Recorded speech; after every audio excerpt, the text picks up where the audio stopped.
Principal 3 to please join us here on stage, sir, to celebrate.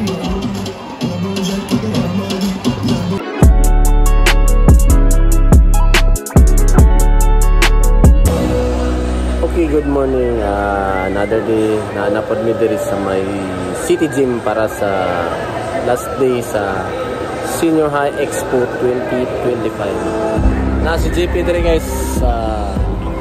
Nalangan mi kay nabisig gamay mga nangadugay nakaabot pero okay ra. O pa mapod dagsugod. Nara diri guys.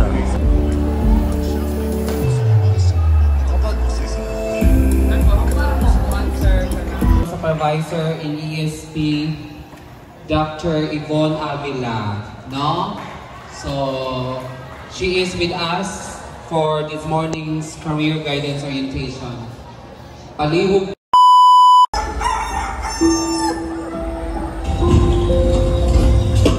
Morning mo!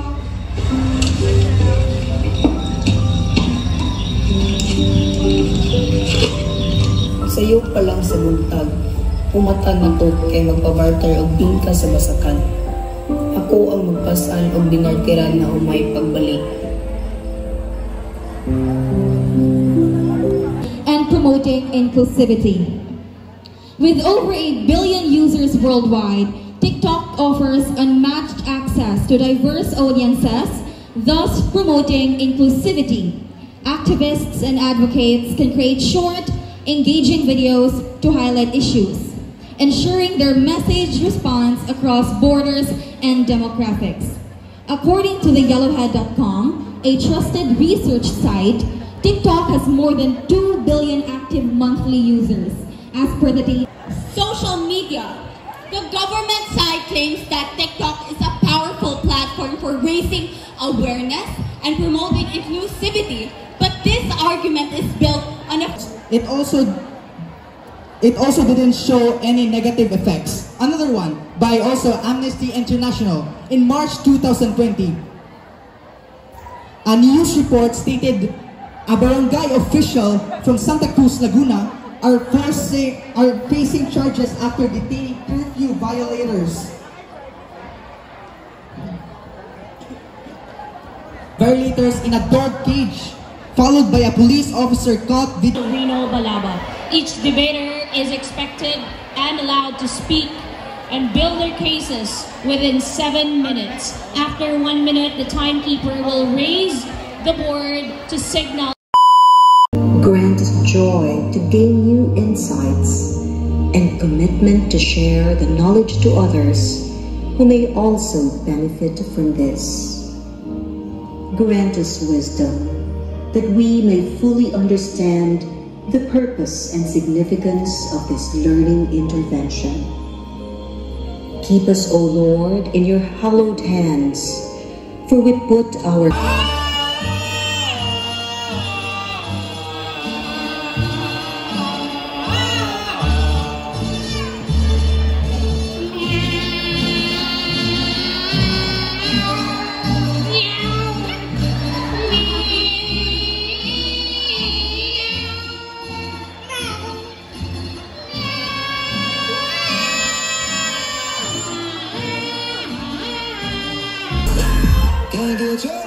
Our next pair is from Calamba National High School.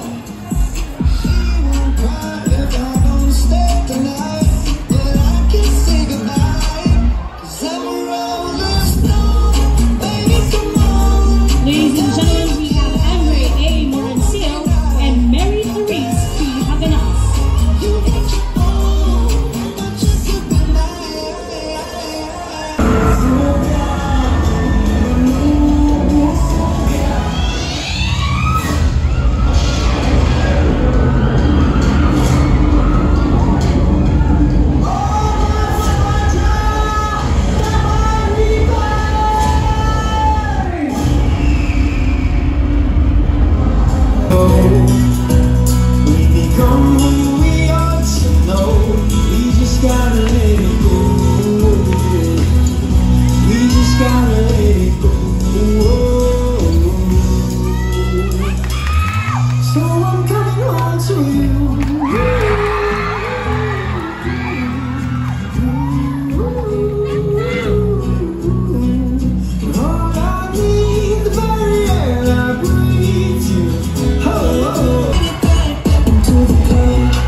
coaches to please join us on stage for a photo opportunity.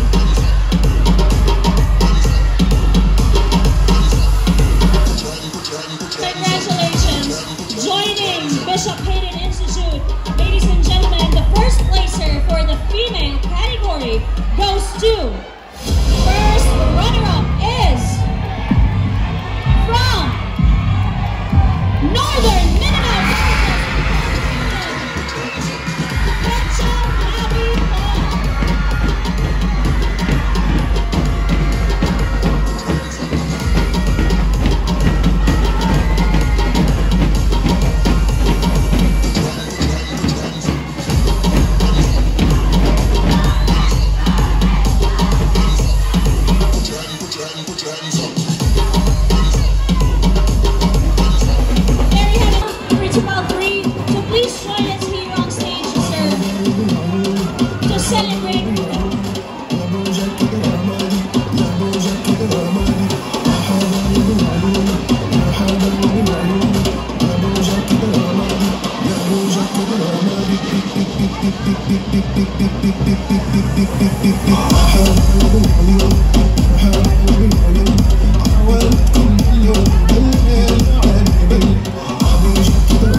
Once again, requesting our contestants and also... Okay, nahuman namin din guys. So, ipot namin karon dari mana 3 days na mga event dari sa mga citizen sa Senior High School Expo 2025. Nara guys.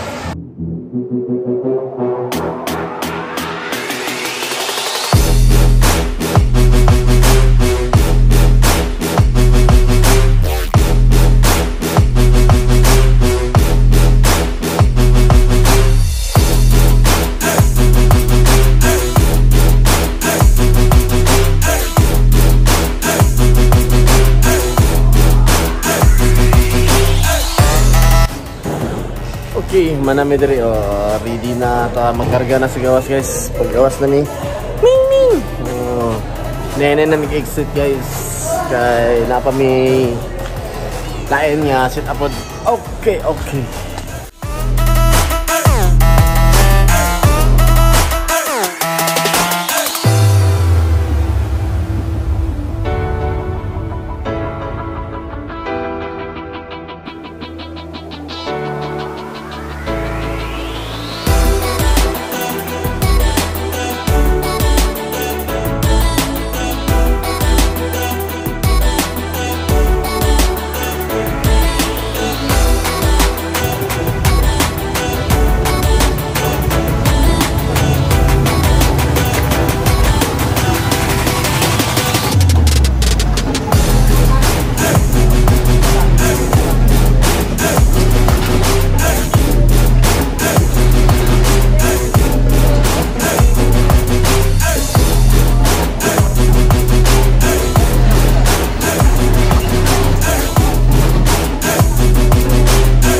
Okay guys, humanami diskarga. Paano nakasibat na akong mga ginsakupan guys. Naka-plaster na din ang mga gamit na guys. Na-plaster na nagubot pa di ay umapan na plaster guys. Kaya nagdali ka na taligsik na gaya na guys. Okay, daghan dahil salamat sa pagsaling sa amo guys. Kay shout out dahil ko dakong pasalamat ako kay Sir Vidal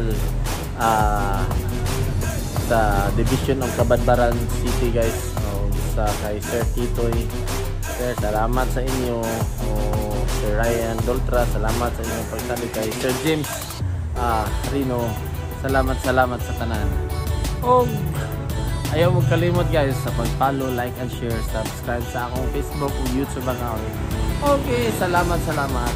Kita na punta sa sunod na tong video guys. So sige guys, bye bye.